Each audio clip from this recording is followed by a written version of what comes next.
नमस्कार दोस्तों, स्वागत है आप सभी का स्टूडेंट आईक्यू में। उम्मीद है आपकी तैयारी अच्छी से चल रही होगी। जेपीएससी के लिए हम माइंड मैप सीरीज चला रहे हैं, जिसमें कि हम फ्लो चार्ट के थ्रू टॉपिक्स कंप्लीट कर रहे हैं। तो ज्योग्राफी की सीरीज में हम तीसरे लेक्चर में आ चुके हैं, जिसमें आज हम टॉपिक कंप्लीट करने वाले हैं, वो है सॉइल्स ऑफ इंडिया। देखिए, इस टॉपिक से तकरीबन 2 से 3 क्वेश्चन एग्जाम में कन्फर्म आते हैं प्रीलिम्स में, तो इस टॉपिक को अच्छे से कर लीजिए। अब चलिए स्टार्ट करते हैं, आपका टाइम वेस्ट नहीं करते हैं। सबसे पहले हम पढ़ेंगे एलुवियल सॉइल के बारे में। देखिए, एलुवियल सॉइल के बारे में सबसे पहले जानना फॉर्मेशन। एलुवियल सॉइल का जो फॉर्मेशन होता है वो होता है silt deposition by Ganga, Brahmaputra और इंडस। सिल्ट डिपोजिशन का मतलब क्या हो गया? देखिए, सबसे पहले आप जान लीजिए कि एक होता है ग्रेवल, मतलब पत्थर जो आपको दिख रहा है, फिर होता है सैंड, फिर होता है सिल्ट, फिर होता है क्ले। ये तीनों ना साइज के हिसाब से होता है। सबसे बड़ा होता है सैंड, फिर होता है सिल्ट, फिर होता है क्ले। तो सिल्ट जो है ना, वो सैंड और क्ले, मतलब एक मिट्टी और एक चिकनी मिट्टी के बीच वाला जो होता है वो होता है सिल्ट। तो इसका फॉर्मेशन सिल्ट के डिपोजिशन से होता है, बड़े बड़े नदियों से, जो कि गंगा, ब्रह्मपुत्र और इंडस के थ्रू होता है।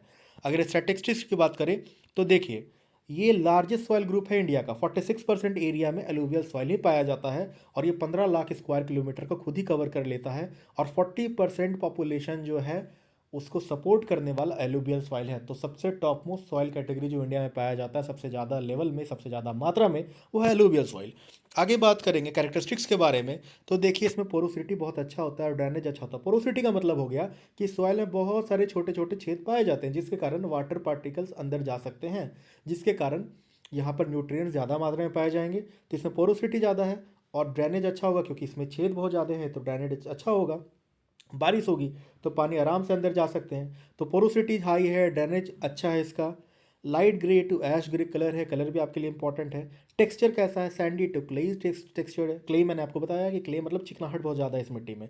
आप जब नदी में जाते होंगे तो आपको दिखता होगा बहुत ज़्यादा चिकनी मिट्टी पाई जाती है, तो वो एलुवियल ही है वहाँ पे। अच्छा, ये इंपॉर्टेंट, ये दोनों पॉइंट आपके लिए। ये होता है rich in potash, phosphoric acid and lime. ये तीनों इसमें ज़्यादा मात्रा में पाए जाते हैं, लेकिन नाइट्रोजन की कमी होती है यहाँ पर। इस पॉइंट को आपको याद कर लेना है।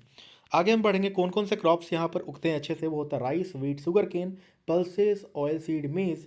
और हॉर्टिकल्चर के लिए भी ये बहुत फेवरेबल होता है, मतलब कि फ्रूट्स, वेजिटेबल्स वगैरह उगाने के लिए भी काफ़ी फेवरेबल है ये। तो यहाँ से हमने कंप्लीट कर लिया एलुवियल सॉइल को। सेकंड जो सबसे ज़्यादा मात्रा में पाया जाता है इंडिया में सॉइल, वो होता है रेड सॉइल। अब इसके बारे में बात करेंगे तो ये सेकंड लार्जेस्ट ग्रुप है, 18% ऑफ इंडिया में यही पाए जाते हैं। फॉर्मेशन की बात करें तो क्रिस्टलाइन एंड मेटामॉर्फिक रॉक से बनता है। देखिए, मेटामॉर्फिक रॉक क्या होता है पहले जान लीजिए। 3 तरह का रॉक होता है। पहला होता है इग्नियस, दूसरा होता है सेडिमेंट्री, तीसरा होता है मेटामॉर्फिक। इग्नियस रॉक वो होता है जब वॉल्केनिक इरप्शन के बाद लावा बाहर आता है, तो उस लावा के ठंडा होने से जो सबसे पहला रॉक बनेगा वो होगा igneous rock.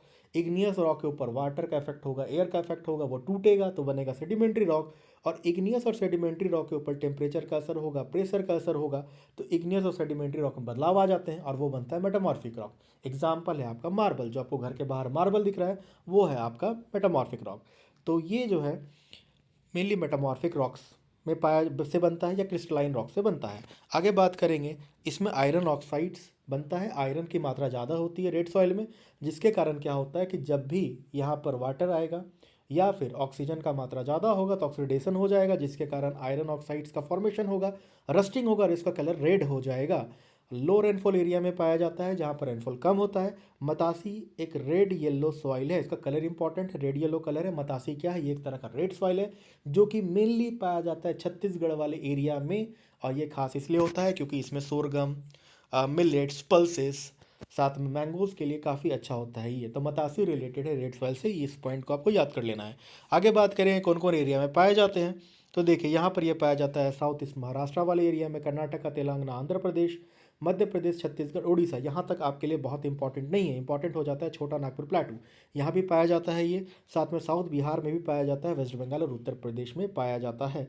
North eastern states में भी बहुत ज़्यादा पाया जाता है, और अरावलीज एंड राजस्थान में। लेकिन आपको याद कर लेना है ये साउथ बिहार वाला एरिया, और साथ में छोटा नागपुर प्लाटू और वेस्ट बंगाल, ये तीनों पॉइंट आप याद रखिए, आपका काम कंप्लीट हो जाएगा।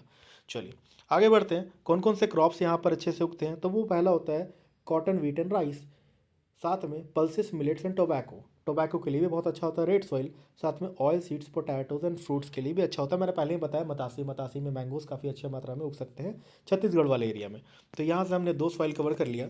आगे हम बात करेंगे ब्लैक सॉइल के बारे में। देखिए, ब्लैक सॉइल को रेगुर सॉइल भी कहा जाता है। तो ब्लैक सॉइल के बारे में पढ़ते हैं सबसे पहले। ब्लैक सॉइल को क्या क्या कहा जाएगा? तो ब्लैक सॉइल को पहले रेगुर सॉइल कहेंगे, साथ में इसको ट्रॉपिकल चरणोडेजियम भी कहेंगे और इसे लावा सॉइल भी कहेंगे।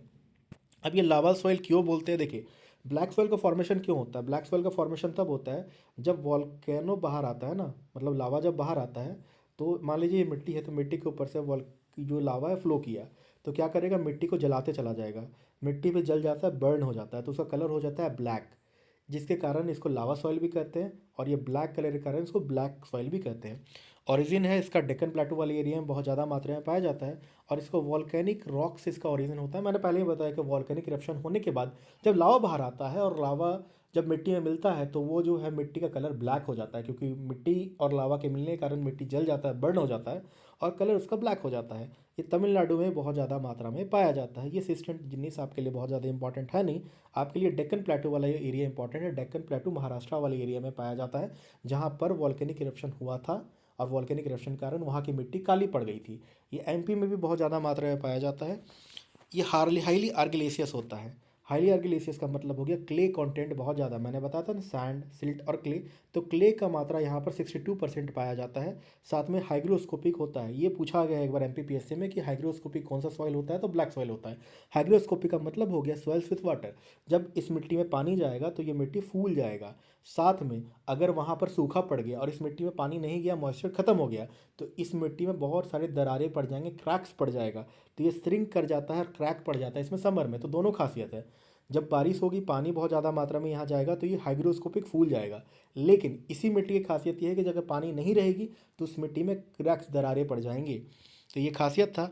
और इसका कलर होता है ब्लैक। अब ये ब्लैक कलर क्यों होता है? क्योंकि इसमें टाइटेनिफेरस मैग्नेटाइट पाया जाता है, जिसके कारण इसका कलर होता है ब्लैक। अब ये मैग्नेटाइट क्या है? मैग्नेटाइट आयरन का एक प्रकार है। आयरन के तीन, बहुत चार पांच प्रकार है।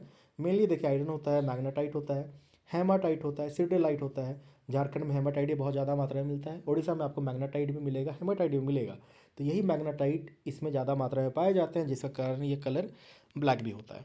केमिकल कंपोजिशन की बात करेंगे तो ये दोनों पॉइंट आपके लिए इंपॉर्टेंट है। रिच इन लाइम, और लाइम बहुत ज़्यादा मात्रा में पाया जाता है। पोटेशियम और आयरन भी बहुत ज़्यादा मात्रा में पाए जाते हैं।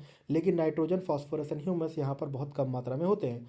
वहीं डिस्ट्रीब्यूशन में 46 lakh square kilometre, 16% of the India में ब्लैक सॉइल पाए जाते हैं। एमपी, महाराष्ट्र, कर्नाटक, आंध्र प्रदेश, तेलंगाना, तमिलनाडु, गुजरात में ब्लैक सॉइल पाया जाता है। अगर बात करें क्रॉप्स की, तो देखिए कॉटन के लिए बेस्ट होता है। ब्लैक सॉइल को ब्लैक कॉटन सॉइल भी कहा जाता है। इसको ब्लैक कॉटन सॉइल के नाम से भी जाना जाता है, तो ये कॉटन के लिए बेस्ट है। साथ में jowar, wheat, linseed, tobacco, castor, millets और सनफ्लावर, जो आप रिफाइन खाते हैं, जो रिफाइन के फॉर्मेशन, रिफाइन के लिए भी ये सॉइल बहुत ज़्यादा इंपॉर्टेंट है, क्योंकि सनफ्लावर बहुत ज़्यादा मात्रा में इस सॉइल में उगता है, जिसके कारण रिफाइन बहुत ज़्यादा मात्रा में बन जाता है। तो ये पॉइंट आपके लिए इंपॉर्टेंट है। आगे बात करेंगे, अब हम बात करेंगे लेटराइट सॉइल के बारे में। तो लेटराइट सॉइल के फॉर्मेशन की बात करें तो इसका फॉर्मेशन होता है and product of weathering. Weathering के एंड प्रोडक्ट से लेटराइट सॉइल का नाम फॉर्मेशन होता है। याद आप रख सकते हैं, लेटराइट मतलब लास्ट, मतलब एंड में। तो लेटराइट सॉइल का जो फॉर्मेशन वो and product of the weathering. Weathering क्या हुआ? इरोजन और वेदरिंग आपको पता होगा, मिट्टी का कटाव जब बहुत ज़्यादा हो जाता है, मिट्टी जब कट जाती है, जो बचता है वो होता है वेदरिंग वाला एरिया। तो वेदरिंग के बाद जो बनता है वो होता है laterite soil. Heavy rainfall area में होगा, क्योंकि जहाँ पर बारिश बहुत ज़्यादा मात्रा में होगी वहीं पर लेटराइट सॉइल का फॉर्मेशन होगा।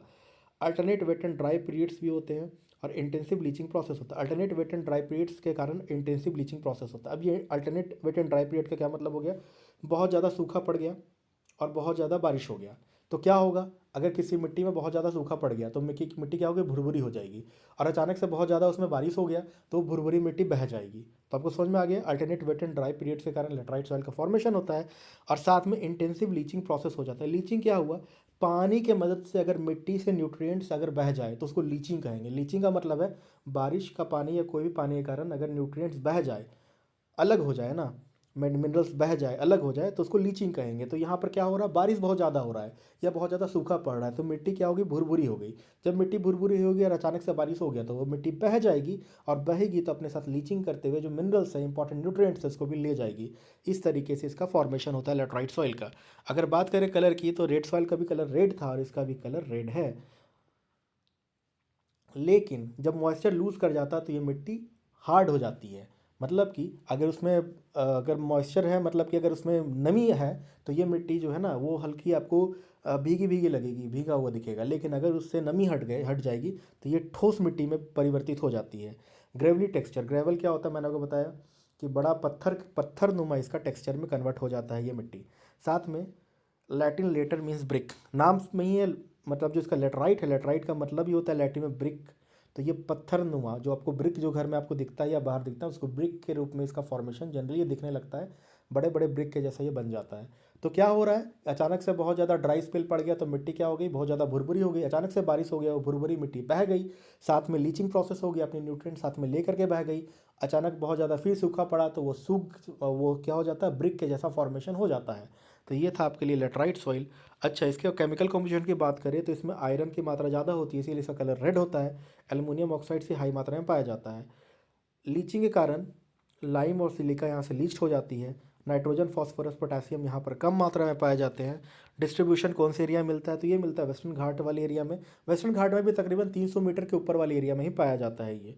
साथ में ईस्टर्न घाट में मिलता है, हमारे लिए इंपॉर्टेंट है क्योंकि राजमहल हिल्स में भी ये मिलता है, विंध्यन में मिलता है, मालवा प्लेटो में मिलता है और सतपुड़ा में मिलता है। यहाँ पर जो भी मिट्टी आपको मिलती है वो मेनली लैटेराइट सॉइल ही होती है। इकोनॉमिक यूज़ क्या होता है, जो आपको घर में जो मिट्टी दिख रही है, ब्रिक्स जो बनता है ना आपके घर में, जो ईंटें आप उठाते हैं वो इसी से बनता है। प्लांटेशन क्रॉप भी है ये, साथ में कॉफ़ी, टी, रबर के लिए भी काफ़ी इंपॉर्टेंट होता है।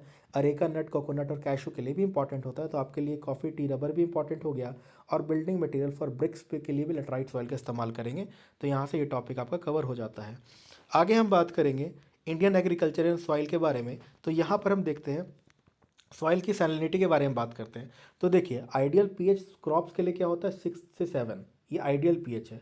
अगर सॉइल में एसिडिटी ज़्यादा है तो उसका ट्रीटमेंट हम लाइम से करेंगे, और एल्कलिनिटी ज़्यादा है तो हम वहाँ पर जिप्सम डालेंगे तो उसकी एल्कलिनिटी कम हो जाएगी।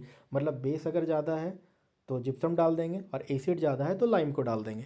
तो ये तो हो गया आपका बेसिक चीज़। अब हम बात करेंगे क्रॉप्स के बारे में। तो राबी क्रॉप, खरीफ क्रॉप, जायद क्रॉप, 3 तरह के क्रॉप्स को हम लोग पढ़ेंगे। सबसे पहले पढ़ेंगे राबी क्रॉप्स के बारे में। राबी होता है विंटर, याद रखना है। राबी विंटर क्या हो गया, रवि मतलब हो गया सूरज, और विंटर में आप बाहर सूरज में बैठते हैं तो राबी मतलब विंटर।